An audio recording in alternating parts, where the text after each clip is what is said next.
Assalamualaikum Pak Jen. Waalaikumsalam warahmatullahi wabarakatuh. Pak Khalid, Iya. ada yang bisa saya bantu? Ya, saya mohon waktunya untuk mewawancari panjenengan terkait tugas saya sebagai CGP, Bapak. Iya. Jadi nanti saya mohon waktunya untuk menanyakan beberapa pertanyaan, terkait dengan dilema etika.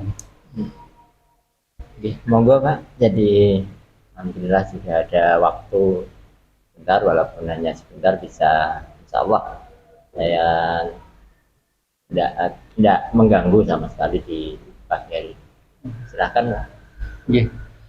Terkait pertanyaan yang pertama, Bapak, selama ini bagaimana panjenengan di dalam mengidentifikasi kasus-kasus yang merupakan dilema etika atau bujukan moral? Oke.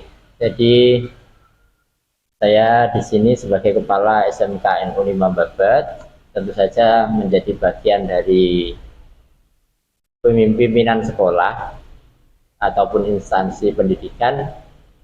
Tentu di dalam keseharian pasti akan menghadapi kasus-kasus ataupun masalah-masalah yang bervariatif gitu ya. Nah, ketika berhadapan dengan kasus-kasus seperti itu, biasanya saya akan mencoba untuk mencari ataupun menggali pertentangan nilai-nilai apa sih yang ada di dalamnya, pertentangan kebajikan yang mendasar, misalkan seperti kaitannya dengan rasa cinta, kebenaran, keadilan, kesetiaan, ataupun hal yang lainnya. Nah, jika terjadi konflik gitu ya, konflik antara dua nilai-nilai yang seperti inilah, maka seringkali berarti ini adalah merupakan bagian dari tanda adanya dilema etika yang terjadi gitu. Terima kasih. Ke pertanyaan selanjutnya, Bapak. Jadi selama ini bagaimana Bapak di dalam menjalankan pengambilan keputusan di sekolah, terutama untuk kasus-kasus di mana ada dua kepentingan ya, yang sama-sama benar dan sama-sama mengandung nilai kebijakan. Oke, jadi kami biasanya tetap, karena ini lembaga itu kan kepentingan bersama gitu ya, tidak serta-merta keputusan yang saya ambil itu pastinya tidak serta-merta saya ambil dengan sendirinya sebagai satu keputusan, akan tetapi biasanya saya tetap melibatkan semua pihak yang terlibat di dalamnya. Kami akan mencoba biasanya memahami berbagai sudut pandang dari berbagai macam orang yang terlibat di dalamnya, dan tentu saja tetap mengedepankan pertimbangan implikasi dari setiap pilihan yang ada gitu ya. Ke pertanyaan berikutnya, Bapak, terkait dengan langkah-langkah atau prosedur apa yang biasa Bapak lakukan selama ini dalam menangani kasus-kasus seperti itu, Pak? Oke, jadi seperti yang saya sampaikan di awal tadi bahwa identifikasi masalah itu penting, jadi termasuk investigasi ataupun cross-check langsung dari di lapangan seperti apa sih kasus ini terjadi gitu ya.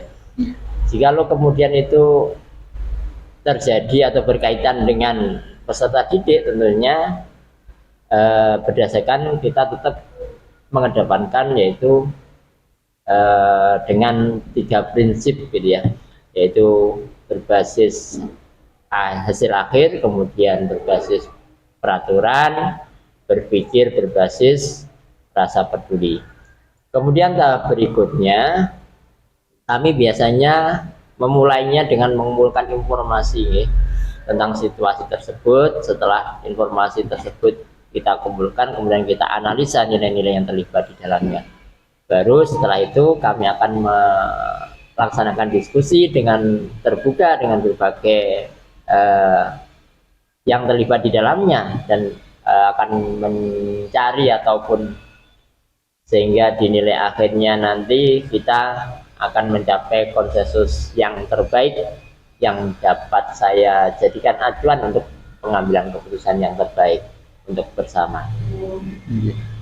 Kemudian pertanyaan yang keempat ini, Pak, terkait dengan hal-hal apa saja yang selama ini panjenengan anggap efektif dalam pengambilan keputusan pada kasus-kasus dilema etika ini?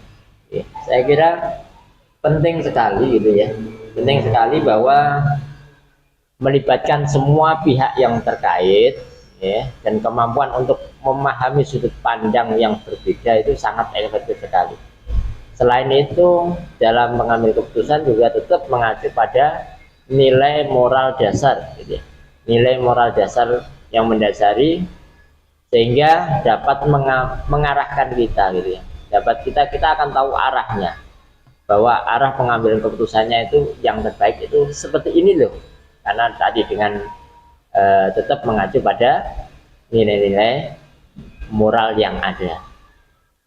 Jadi tetap mengacu pada nilai-nilai moral yang ada. Berikutnya Bapak ke pertanyaan yang berikutnya.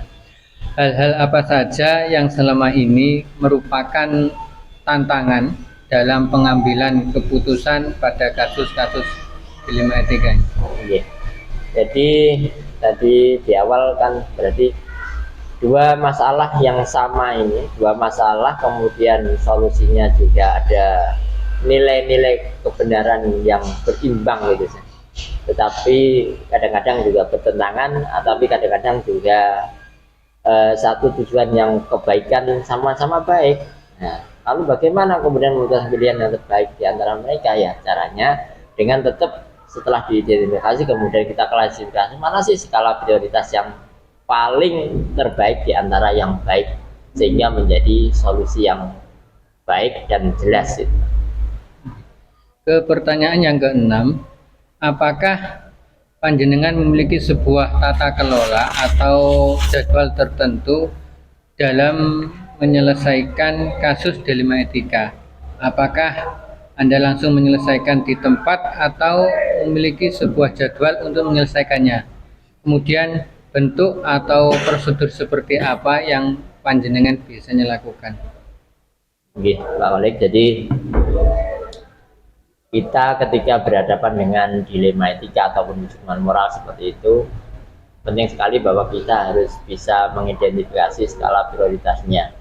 Jadi karena terkadang di waktu yang sama itu juga banyak masalah-masalah ataupun yang ada dilema etikanya juga ada.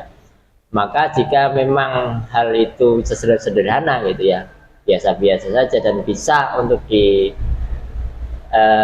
ambil akhir keputusan, ya kita selesaikan di secepatnya itu. Akan tetapi kalau memang hal itu perlu pemikiran yang panjang, maka tentu saja kita harus cermat gitu ya, harus cermat sebelum buat keputusan, karena keputusan itu kalau yang jelas adalah memberikan implikasi yang banyak terhadap lembaga tersebut gitu. Yang terpenting adalah kondisivitas semua warga itu adalah kita nomor satu kan. Kemudian apakah ada seseorang atau faktor-faktor apa yang selama ini mempermudah atau membantu dalam pengambilan keputusan dalam kasus-kasus dilema etika? Jadi kemampuan untuk komunikasi terbuka terhadap semuanya, jujur dengan sebuah pihak yang terlibat, serta pengelolaan emosi yang baik, kemudian pemahaman tentang teori pengambilan keputusan, itu adalah bagian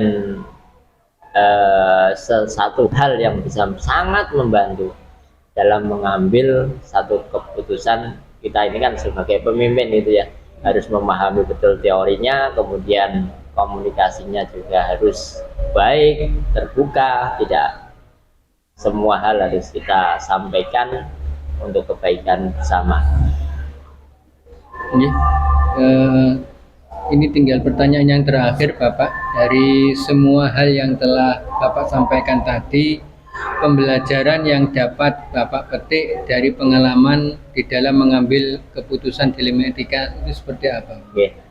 Jadi saya menganggap bahwa dari hal-hal yang sudah saya lakukan ataupun dengan keputusan terhadap dilema etika itu, satu pembelajaran bagi saya bahwa kita harus mampu untuk mengidentifikasi jenis kasusnya dulu ya.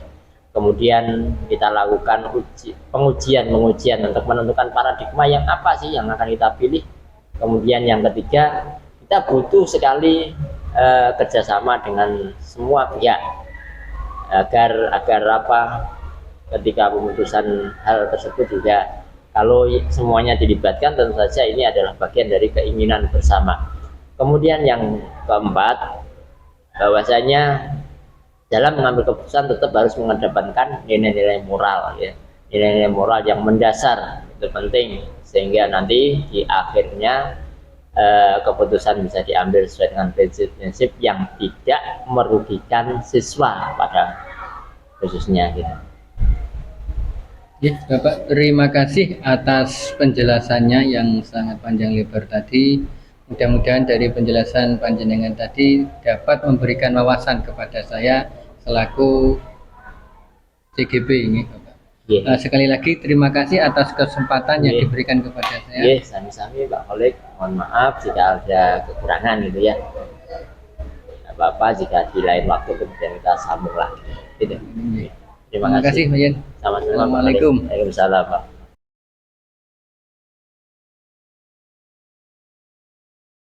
Assalamualaikum Mbak Ali. Waalaikumsalam. Sebelumnya kami mohon maaf, mohon izin kami mau mewawancarai Bapak untuk tugas CGP kami. Iya, silakan. Oke.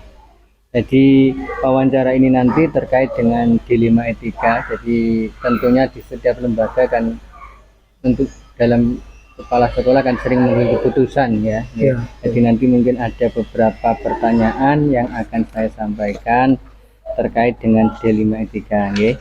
Iya. Yang pertama Pak Ali, untuk pertanyaan yang pertama, bagaimana panjenengan dapat mengidentifikasi kasus-kasus yang merupakan dilema etika dan rujukan moral? Ya, terima kasih. Sebagai seorang pimpinan yang ada di instansi pendidikan, pasti ada beragam kasus yang kita hadapi. Kasus-kasus seperti itu saya biasanya mencari pertimbangan antara kebajikan mendasar seperti cinta, kebenaran, keadilan, kesetiaan. Jika terjadi konflik antara nilai-nilai ini, itu seringkali merupakan tanda adanya dilema etika. Berikutnya Pak Ali, untuk pertanyaan yang kedua, bagaimana panjenengan menjalankan mengambil keputusan di sekolah panjenengan, terutama untuk kasus-kasus di mana ada dua kepentingan yang sama-sama benar atau sama-sama mengandung nilai kebijakan? Terima kasih. Kami biasanya melibatkan semua pihak yang ada di lingkungan sekolah terkait kasus tersebut. Kami melaksanakan diskusi terbuka. Kami mencoba memahami sudut pandang semua orang dan mempertimbangkan implikasi dari setiap pilihan yang ada. Ke pertanyaan ketiga, langkah-langkah atau prosedur seperti apa yang biasa panjenengan lakukan selama ini untuk menangani kasus-kasus seperti itu? Dengan mempertimbangkan kepentingan peserta didik yang utama, jika kasus tersebut berhubungan dengan peserta didik berdasarkan prinsip berpikir berbasis hasil akhir, berpikir berbasis peraturan, dan berbasis pada rasa peduli. Tahap berikutnya, kami biasanya mulai dengan mengumpulkan informasi tentang situasi tersebut, kemudian menganalisis nilai-nilai yang terlibat. Setelah itu kami mengadakan diskusi terbuka dan mencoba mencapai konsensus tentang langkah terbaik yang akan kita ambil nantinya. Ya, terima kasih. Berikutnya Pak Ali, kemudian hal-hal apa saja yang selama ini panjenengan anggap efektif dalam pengambilan keputusan pada kasus-kasus dilema etika? Terima kasih. Saya rasa keterlibatan semua pihak yang ada dan kemampuan untuk memahami sudut pandang yang berbeda sangat efektif. Selain itu, mengacu pada nilai-nilai moral yang mendasari, juga membantu kami mengarahkan pengambilan keputusan. Itu yang saya laksanakan. Ke pertanyaan berikutnya, hal-hal apa saja yang selama ini merupakan tantangan dalam mengambil keputusan pada kasus-kasus D5 etika? Terima kasih. Salah satu tantangannya adalah menyeimbangkan antara nilai-nilai yang bertentangan dan memutuskan pilihan terbaik di antara mereka. Jadi, ketidakpastian juga sering menjadi tantangan bagi kami karena tidak selalu ada solusi yang jelas. Jadi, menyeimbangkan dari beberapa nilai-nilai yang bertentangan itu yang kami rasakan. Kemudian terkait apakah panjenengan memiliki sebuah tata kelola atau jadwal tertentu dalam sebuah penyelesaian kasus D5 etika? Apakah panjenengan langsung menyelesaikan di tempat atau memiliki sebuah jadwal untuk menyelesaikannya? Bentuk atau prosedur seperti apa yang panjenengan biasa jalankan? Terima kasih. Kami cenderung menyelesaikan dilema etika itu sesegera mungkin, tetapi juga memahami pentingnya mengambil waktu. Jadi untuk berpikir itu ada waktu yang kita pertimbangkan semua sudut pandang dengan cermat sebelum kami mengambil keputusan akhir, sehingga dapat tercipta lingkungan sekolah yang sehat, kondusif buat semua warga sekolah. Ke pertanyaan yang ke-7, adakah seseorang atau faktor-faktor apa yang selama ini mempermudah atau membantu panjenengan di dalam mengambil keputusan dalam kasus-kasus D5 etika? Kemampuan untuk berkomunikasi secara terbuka dan jujur dengan semua pihak yang terlibat, serta pengelolaan emosi yang baik, dan pemahaman tentang teori pengambilan keputusan sebagai seorang pemimpin sangat membantu dalam mengambil keputusan yang tepat. Ya, terima kasih. Kemudian ini pertanyaan yang terakhir Pak Ali, dari semua hal-hal yang disampaikan, pembelajaran apa yang panjenengan petik dari pengalaman Anda di dalam mengambil keputusan D5 etika ini? Terima kasih. Saya belajar bahwa pengambilan keputusan dilema etika yaitu di awal kita harus mengidentifikasi jenis kasus dengan melakukan pengujian untuk dapat menentukan paradigma apa yang akan kita pilih. Juga kita membutuhkan kerjasama yang baik, pemahaman mendalam, dan keberanian untuk menghadapi ketidakpastian. Terus terlibat dalam dialog terbuka dan tetap berpegang pada nilai-nilai norma mendasar sangat penting dalam menghadapi situasi yang kompleks seperti ini, sehingga keputusan bisa diambil sesuai dengan prinsip-prinsip yang tidak merugikan seluruh siswa yang ada. Baik, kali terima kasih dari penjelasan panjenengan tadi semuanya sudah saya catat, saya rekam.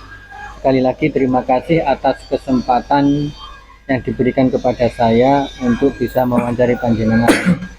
Saya ucapkan terima kasih dan saya mohon maaf kalau mengganggu waktu aktivitas panjenengan ini. Ya, sama-sama, saya juga terima kasih. Ya, habis itu kami mohon pamit ya. Ya. Terima kasih atas semuanya. Assalamualaikum warahmatullahi wabarakatuh. Waalaikumsalam.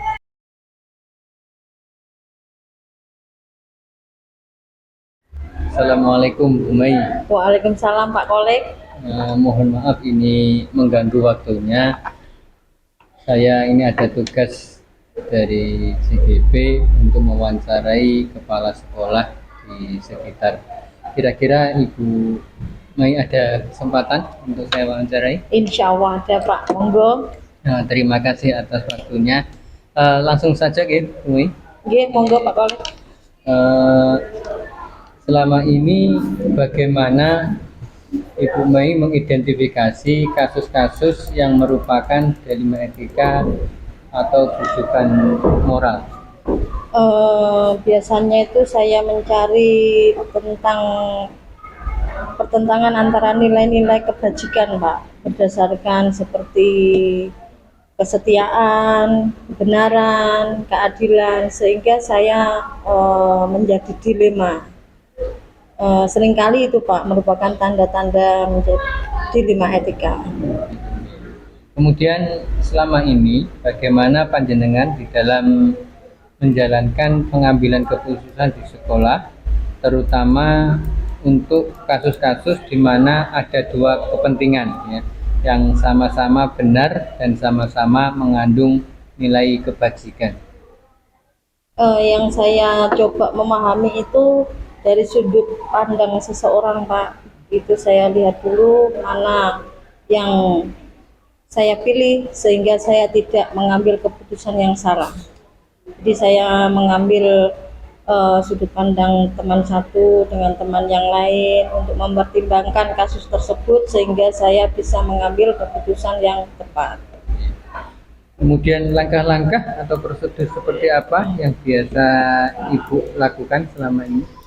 Ya itu Pak, mengumpulkan informasi-informasi atau fakta-fakta yang terjadi, terus menganalisis nilai-nilai tersebut yang terlibat, sehingga selanjutnya mengadakan diskusi sama teman-teman supaya langkah yang saya ambil tidak keliru.